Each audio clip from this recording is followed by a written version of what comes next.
Hallo, willkommen beim 1000-Bäcker-Report. Heute mit dem Thema von der galoppierenden Inflation zur Hyperinflation. Goldaktien können helfen.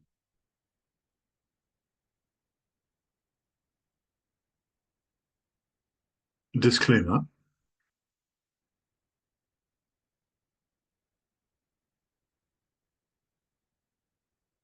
Von der galoppierenden Inflation zur Hyperinflation.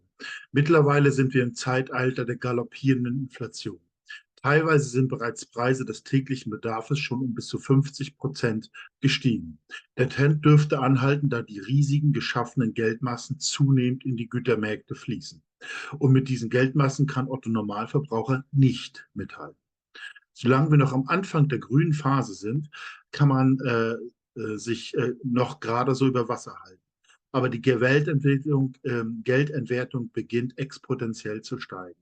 Schon in wenigen Monaten werden sich die Menschen auch in den westlichen Staaten das Leben nicht mehr richtig leisten können, ausgenommen die Spekulanten. Daher muss jeder in dieser Phase zum Spekulanten werden. Deshalb sind Gold- und Silberaktien momentan die erste Wahl, da sie aufgrund der Unterbewertung um das 10, 20 und 50-fache oder sogar mehr als Gold und Silber selbst steigen können. Ja, wir hatten die letzten 10 Jahre, also im gewissen Sinne von 2011 bis 2021, ja, wo wir, sage ich mal, schon das erste Silberhoch, das kann man vielleicht ganz gut vergleichen, hatten. Ähm, Hat sich das Ganze nochmal stabilisiert und Silber ist jetzt dabei, sich an das alte Hoch von 2011 auch wieder ranzuarbeiten. Das werden wir relativ bald sehen, gehe ich davon aus, in den nächsten 6 bis 12 Monaten. Silber über 50 wird also Normalität werden und sicherlich wird es höher gehen, dann sicherlich auch nochmal korrigieren. Aber was ich damit sagen will, wir sind jetzt im Grunde genommen ja, nachinflationäre Phase nach 2011, den ersten Gold- und Silberhoch, ist jetzt abgeschlossen und jetzt kommt es vermutlich zu einem nächsten Schub. Wir sind jetzt in einer anderen Situation. Wir sind jetzt nicht mehr in der moderaten Inflation, die im Prinzip kaum jemand wirklich merkt, sondern wir kommen jetzt in die galoppierende Inflation. Das ist eben hier im grünen Kästchen. Das war damals während der Weimarer Hyperinflation auch so. Die Leute haben eigentlich ganz gut gelebt mit der Inflation. Das ging. Dann ging sie sogar teilweise hier wie hier wie im schwarzen Kästchen gezeigt, ging sie teilweise etwas zurück. Und es konnte sich eigentlich keiner das dramatische Ende vorstellen. Aber das Ende kommt. Aber vermutlich wird es nicht so aussehen wie damals. Ich nehme mal einfach stark an, dass wir die großen Zahlen so niemals sehen, sondern die werden vorher irgendwo abschneiden. Das heißt, die Geldmassen irgendwie entfernen und damit eben auch die Guthaben. Das führt natürlich dann zur Implosion der ganzen Assets. Und aber auch die Nachfrage natürlich, wenn die Geldmassen dann gezaubert worden sind, natürlich geht dann auch die Nachfrage nach Gold und Silber zurück. Vermutlich sehen wir nicht sowas Ähnliches wie eine Hyperinflation, jedenfalls von den Zahlen her, sondern möglicherweise ab irgendeinem Punkt eine Hyperinflation über Nacht. Sprich, ab irgendeinem Punkt werden sie vielleicht versuchen, ihr CDBCs oder sonst was einzusetzen oder einfach Staaten, zum Beispiel aus der Eurozone, who knows, whatever, oder auch einzelne US-Bundesstaaten, die haben ja teilweise schon Gold zum öffentlichen Zahlungsmittel erklärt, dass die irgendwo aussteigen. Ich kann mir eben vorstellen, dass Länder wie Italien am irgendeinem Punkt haben die auch keine Lust. Sie machen eine Währungsreform, steigen ab. Vielleicht hat Frankreich auch einen Geheimplan. Who knows? Bestimmt hat Deutschland keinen Plan. Davon kann man wahrscheinlich ausgehen. Aber zumindest wir hier haben einen Plan, wie wir mit diesen Verhältnissen umgehen können. Und ich würde einfach sagen, jetzt wo wir in dieser grünen Phase sind, wird es irgendwo, irgendein Punkt auch sichtbar werden, dass Gold und Silber sinnvolle Investment für die Massen sind. Dann werden die eben schnell auch höhere Preise erwarten und das reflektieren hoffentlich diese Gold- und Penny-Stocks, Goldaktien insbesondere wieder, weil die eben doppelt und dreifach, wie ich Ihnen noch später im Video nochmal dann zeige, unterbewertet sind. Also das heißt, wir sind in einer vorinflationären Phase, galoppierende Inflation.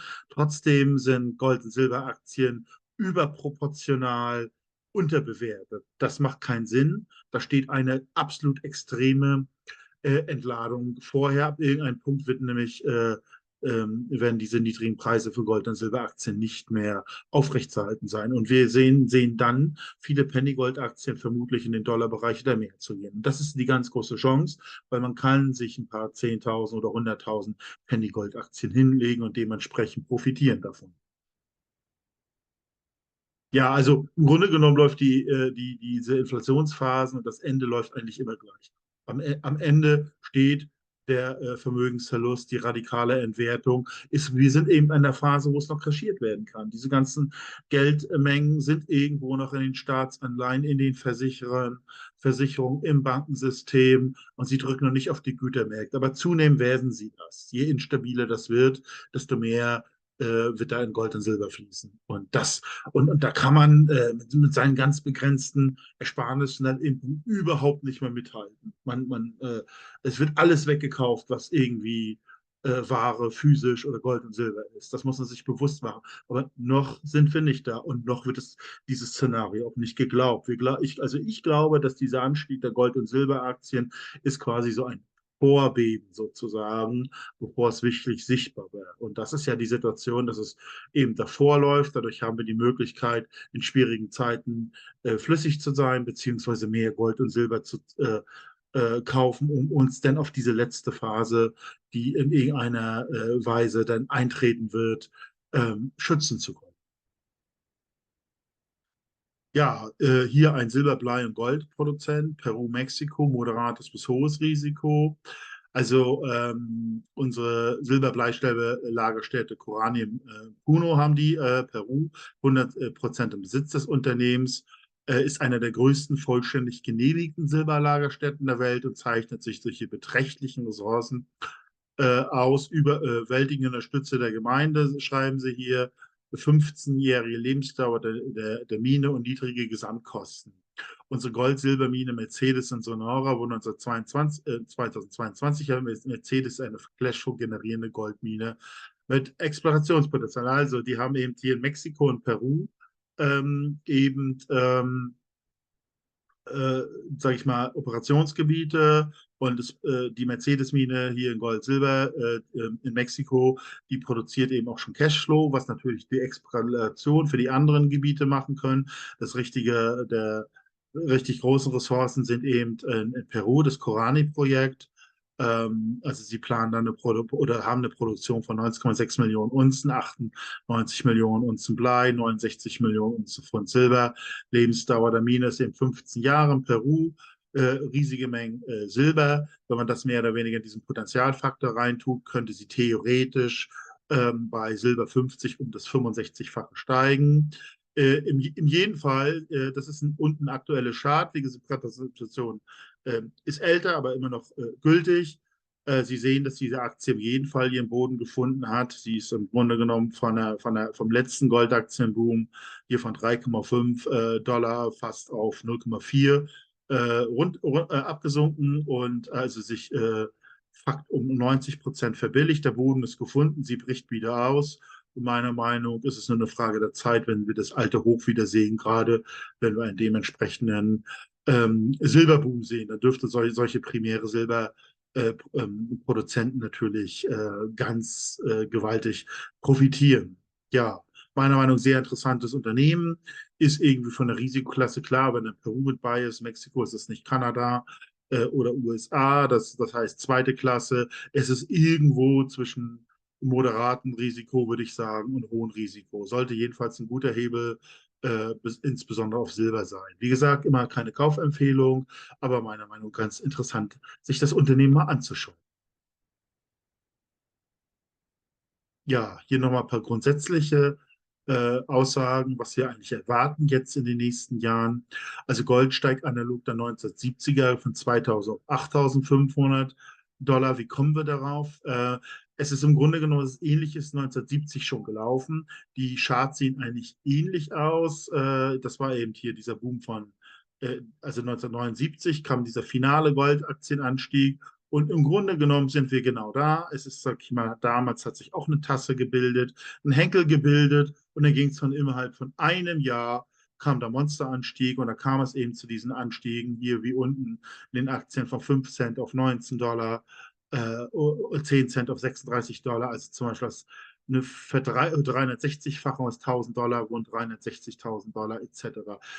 Wir wissen nicht genau, wie es kommt. Ich habe ja gesagt, es ist vermutlich auch anders als damals, aber wir stehen vermutlich von irgendetwas Ähnlichem und Goldaktien sind überproportional tiefer als je zuvor bewertet, auch vermutlich als damals. Da habe ich eben die alten Zahlen nicht, weil es ja auch noch gar keine Derivate gab, das zu drücken und so weiter. Und außerdem es hat keiner aus China da damals in Gold und Silber investiert, keiner aus Russland, Ostblock. Das ist heute alles mit bei. Wir haben wesentlich mehr Erdbevölkerung, alle wollen sie ihre Kaufkraft stützen und alles wird sich am Ende auf Gold und Silber stürzen und meiner Meinung nach wird das eine ungeheure Nachfrage einfach auslösen, eben auch gerade auch bei Silber sozusagen und gerade diese Goldaktien, die Gold- und Silberentwicklungsunternehmen, worauf wir uns konzentrieren, sollten sehr begehrt sein, weltweit in dieser Phase. Ja, also welche Finanzereignisse liegen vor uns? Und wir glauben eben, jetzt ist es mal Silber und Gold jetzt moderat steigt, sprich Silber vielleicht bis Sommer auf $37, dann geht es irgendwo dann noch weiter über 50, vielleicht ganz groß in der Spitze 60, 80, muss man sehen. Ich hatte ja ein Video darüber gemacht.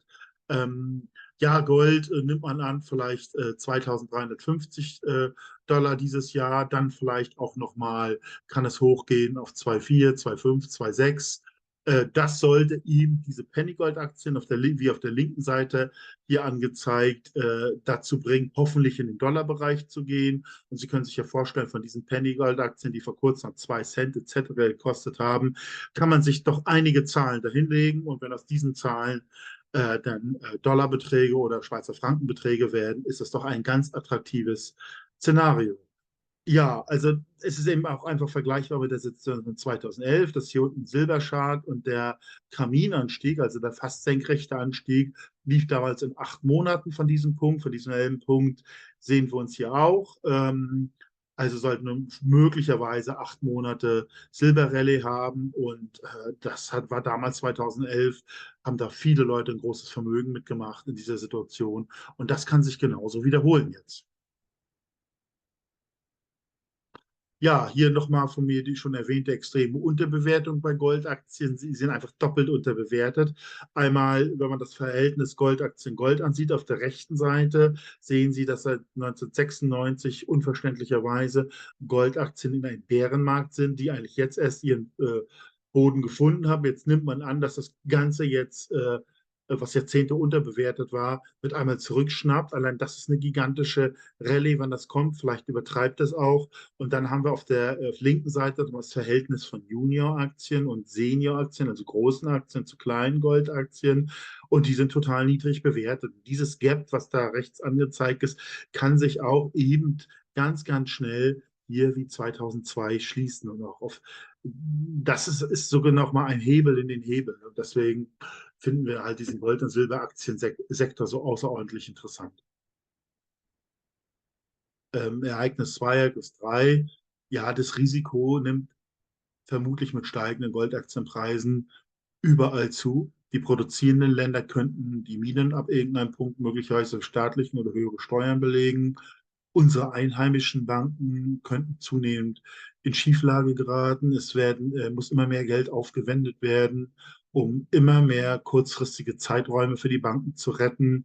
Also vermutlich haben wir jetzt ein Zeitfenster von irgendwo 6 bis 12 Monaten, bevor möglicherweise neue Ereignisse anstehen, wo dann noch mehr gerettet werden kann, aber das dann tatsächlich an die physischen Grenzen dieses Finanzsystems äh, kommen. Ja, generell muss man in dieser Phase eher Gold und Silber haben. Das können Sie aber, indem Sie jetzt Gold- und Aktiengewinne haben, die überproportional sind, können Sie Lebenskosten beschreiben, mehr Gold und Silber kaufen. Dann wird es irgendwo einen Maximalpunkt geben in irgendeiner Form. Und dann wird es sicherlich auch wieder eine Dynamik geben, ähnlich wie 1980. Dort wurde Gold und Silber wurden auch extrem hoch bewertet. Und wer dann dieser Spitze zum Beispiel den Dow gekauft hat, hatte dann 20 Jahre steigende Gewinne. Also extrem hohe Gold- und Silberpreise korrespondieren dann mit extrem niedrigen anderen Assetspreisen, die man dann aufkaufen kann und dann werden sich die Währungssysteme auch stabilisieren und dann sind Aktien wieder vermutlich das Investment der Stunde, aber auch Top-Immobilien, die man 1980 durchaus billig kriegen können. Mike Maloney erwähnte mal diese 500 Silberunzen für ein Haus, heute zu irgendwie 13.000, 14.000 Euro wert. Und das ist doch ganz attraktiv. Ja, Fazit, wir müssen im Grunde genommen diese Ereignisse multiplizieren. Wir dürfen nicht Opfer von diesen Ereignissen werden und fassungslos auf diese merkwürdigen Situationen kommen, sondern versuchen, diese Ereignisse zu reiten. Ich denke, das kann man mit Hilfe von Goldaktien jetzt in den nächsten 6 bis 12 Monaten. Und wenn man dementsprechend dadurch mehr Gold und Silber hat, kann man auch richtig große Krisen aufsetzen. Und richtig große Krisen heißt hier für uns im Grunde genommen super günstige, tolle Assetpreise, sprich Häuser, Immobilien, Firmen gegebenenfalls, kleinere zumindest, oder eben auch Top-Fondspreise, Top-Aktienpreise. Vielleicht kriegt man dann Aktien wie Bayersdorf, Siemens, die vermutlich dann auch alle möglichen Krisen überleben und eine große Zukunft vor sich haben, für absolute Aufverkaufspreise. Das war nach dem Krieg so. Costellani, der Altmeister, ähm, nach dem Krieg kam er mit seinen Dollars aus den USA und hat, das hatte ich mal gelesen, Fiat, deutsche Staatsanleihen und Daimler aufgekauft. Und eine ähnliche zerstörende Situation lässt auch dieses System und wir können es dem im Prinzip nicht nachtun. Wenn wirklich alle auf Gold und Silber sich stürzen, kaufen wir einfach Top, dafür dann Top-Aktien, ähnlich wie Costellani damals. Ja, 1000-Becker-Report. Wir versuchen diese Aktien zu identifizieren, zu selektieren nach moderaten, hohen und sehr hohen Risiko, haben auch eine Exit-Strategie entwickelt. Ja, Einlagen von Gold und Silber. Das Unternehmen ist zu jeder Zeit an Gold und Silber gekommen, sehr günstig, unter Umständen, also eine Überweisung schon das Geld im Zollverlager in der Schweiz eingelagert. Genauso leicht ist der Verkauf, könnte eine Alternative für normale Münzhändler etc. sein. Auch mal lohnt sich meines Erachtens auch mal sich genau anzusehen. Ja, ich bedanke mich ganz herzlich für die Aufmerksamkeit. Würde Sie bitten, meinen Kanal zu abonnieren, wenn dir der Inhalt soweit gefallen hat. Vielleicht die Glocke betätigen, dass Sie sofort über neue Videos informiert werden. Vielleicht auch ein Like geben. Das würde, also wenn Ihnen das gefallen hat natürlich, das würde dann den Algorithmus animieren, mein Video auch anderen an diesem Thema interessierten Leuten, würde es dann vorgeschlagen werden. Also nochmal vielen Dank für die Aufmerksamkeit und bis zum nächsten Mal.